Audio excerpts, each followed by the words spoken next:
What is up, everybody? Jarrett from Empire of Assets here, and today we've kind of been going on a theme in the last couple of videos this week about things I'm excited for in 2022 with the new year. We talked about play to earn NFTs, that kind of stuff. We talked a little bit about Metazoo, what's happening there. But one of the things I am most excited for in the world of Pokemon is the upcoming set Brilliant Stars.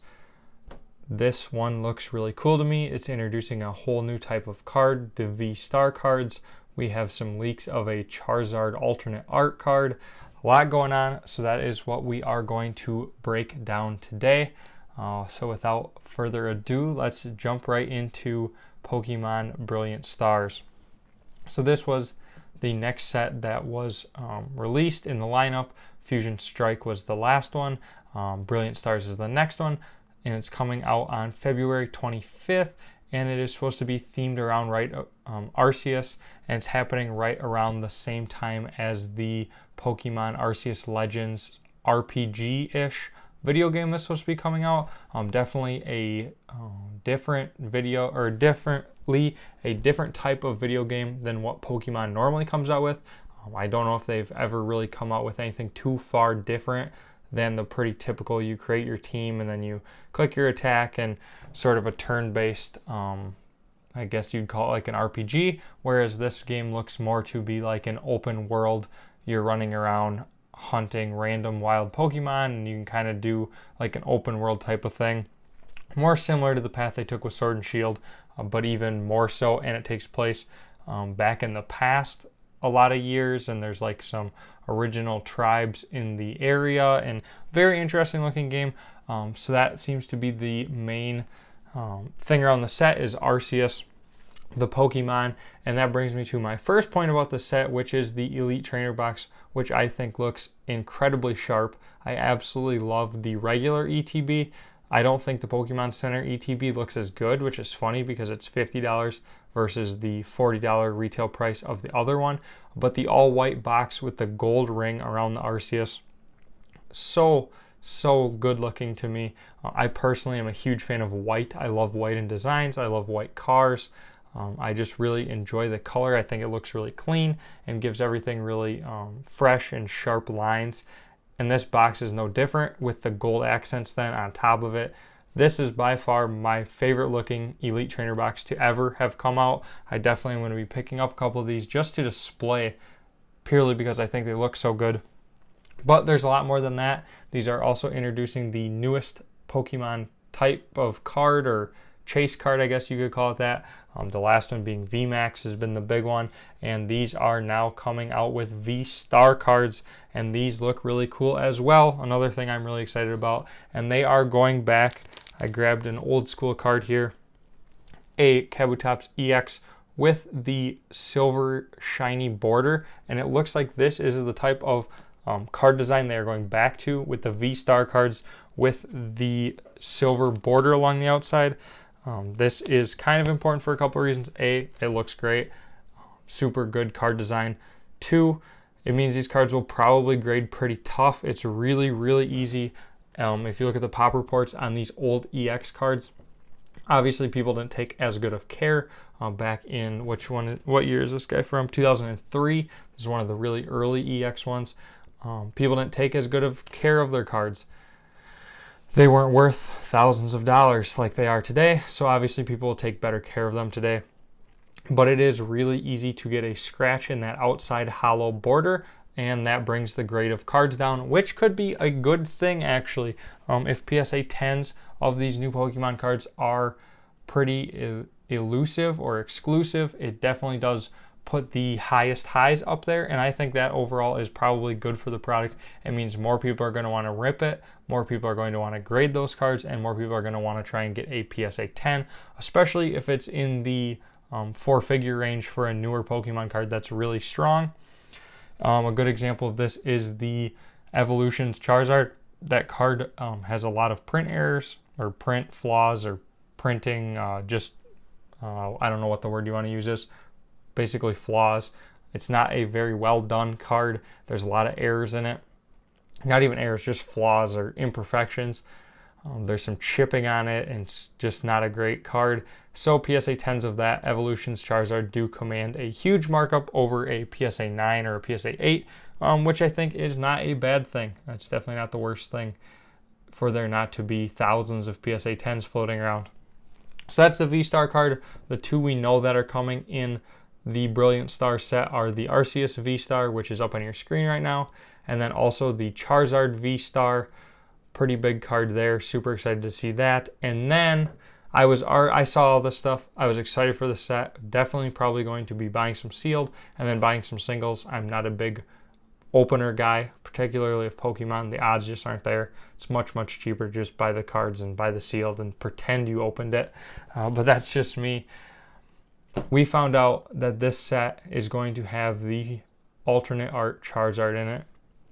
Now, I was going to make a video back this summer or this early fall called something to the effect of the alternate art Charizard will be the most expensive modern set Pokemon card of all time, and I still firmly believe that. If you look at what has happened with Battle Styles, the alternate art Tyranitar, then Chilling Reign, the alternate art legendary Bird Trio, then moving into Evolving Skies, with the Dragonite V alternate art, my personal favorite card and the only card that I actually had to go out and buy as soon as it came out. I did buy an SGC 10 of this on a PWCC monthly auction.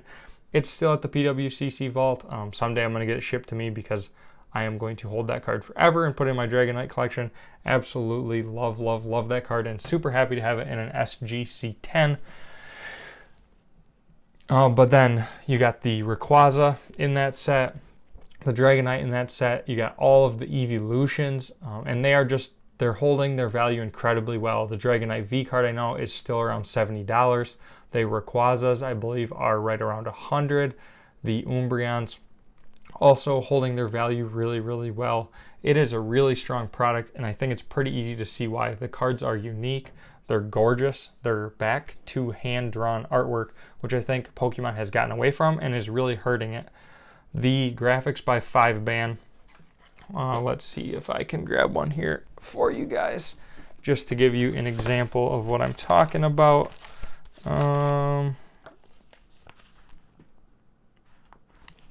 That's not. Here we go. So here I have a Trevenant V that I pulled out of a pack.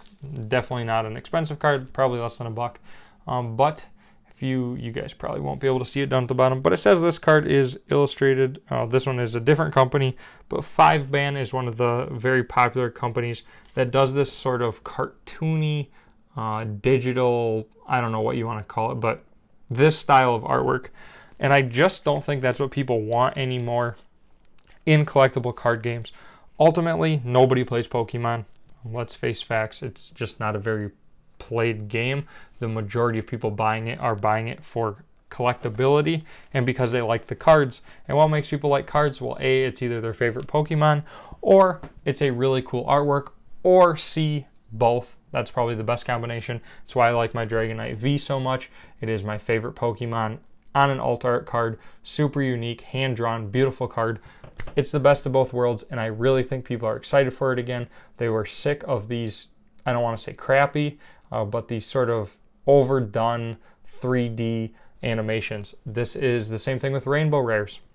I just don't think Rainbow Rares and the VMAX, even the shiny stuff like the Charizard VMAX, super fat Charizard, I personally hate that card.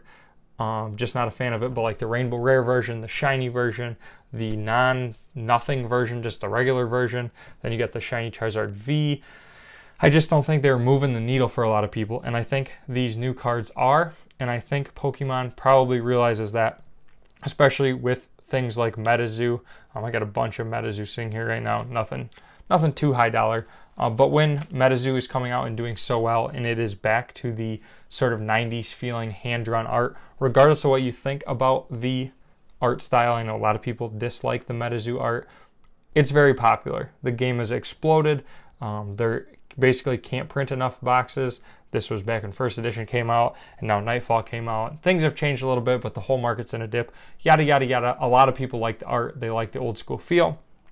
And I think Pokemon is seeing that, obviously, and they are moving back towards that, especially those being the chase cards. It's fine if you want to do that 3D graphic on some lower tier cards in the set, but I think the alternate art hand-drawn cards that you can really tell a lot of thought and work was put into the design of, they are great chase cards, and that's why they're holding their value so well. And I think it is a very bright future for Pokemon going forward. So enough about all art cards.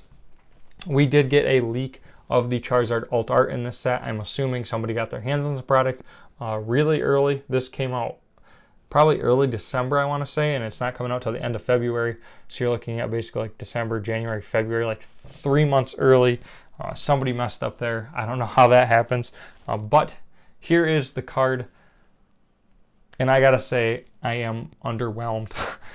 This is a big Charizard V, and it's a big card of his butt. They could have done this so much cooler. For the first Charizard V card, this one really didn't move the needle for me. It's better than a lot of the other Charizard cards, but he's not like breathing fire. You don't get to see his face.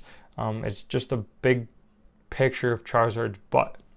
So hopefully there is a Charizard V Star alternate art or a Charizard V Max alternate art coming, because I hope this isn't the only one in the set. Not my favorite card of all time, but if you look at the pack art for the Charizard pack is absolutely beautiful. So maybe that will be some sort of card. But to kind of round this all up and bring it back together, this could be the set that kind of moves Pokemon out of the slump. I think a lot of things slump during the holidays. People are spending their money on a lot of things that aren't collectibles. You got holiday travel, gifts, just food and drinks and all of that. And so I think a lot of money moves away from the hobby, and then coming into the spring, you have people not spending their money on that stuff and moving it back into collectibles. And you also have the good old tax returns, and we all know a lot of people like to spend their tax returns in the not most fiscally responsible way, and they spend it on or blow it on things that maybe they shouldn't, and then they have to sell a couple months later. But I do think the market will probably move back a little bit in the spring. It will be really interesting to see how these Brilliant Star boxes do. I know you can buy Elite Trainer boxes on eBay, I believe, or TCG Player. I can't remember which one I was looking at, for $40, which is so silly to me. A, you probably shouldn't pre-order because you don't know if your pre-orders are going to get fulfilled. But B, if you're a seller, why take the risk of hoping you get the product and then selling it for $40 when you're probably buying it for $32? Seems like a lot of work to make $8, and then shipping and eBay fees, and that doesn't seem like a great business model to me. But you should be able to pick this set up at stores for $40 or $50 for the Pokemon Center version, which I believe comes with a couple extra packs and then usually some upgraded dice or damage counters. Wrapping it up though, this set is going to have at least 3 Charizards in it. You have the Charizard V. These will all be up on screen right now if you're watching or not watching the video and you want to just see the cards. You got the Charizard V, you got the Charizard V alternate art, you got the Charizard V Star, and I would not be shocked if they put a Charizard V Star alternate art in it. On top of that, you have the Arceus V and V Stars, and there's also a sort of game promo with the Arceus card. I don't imagine that'll be part of the set, but it will come out in some product for Brilliant Stars as well. And I think this is going to do really well for the set in the long term, having 3 Charizards in a product, along with Arceus, another very popular Pokemon. I think it's going to do really well. Obviously, it depends a lot on print run numbers, how much demand there is, how many waves of product they come out with, how many just general products there are, and all of that will remain to be determined. But I think this could be a very good set, especially if the market is kind of bearish on it, like it has been on the last couple of sets. So definitely something to keep an eye on. Let me know down in the comments, are you guys excited to see possibly the Charizard V-Star Alt Art card? Do you like the Charizard Alt Art? Do you like the V-Star design? What do you think about the upcoming Pokemon Brilliant Stars set? I would love to have a discussion with you down in the comments. Otherwise, thanks for watching. Make sure you hit the subscribe button if you are not subscribed and you stuck around watching this long. You are incredibly dedicated and I appreciate it. Otherwise, thanks for watching, guys, and I will see you in the next video.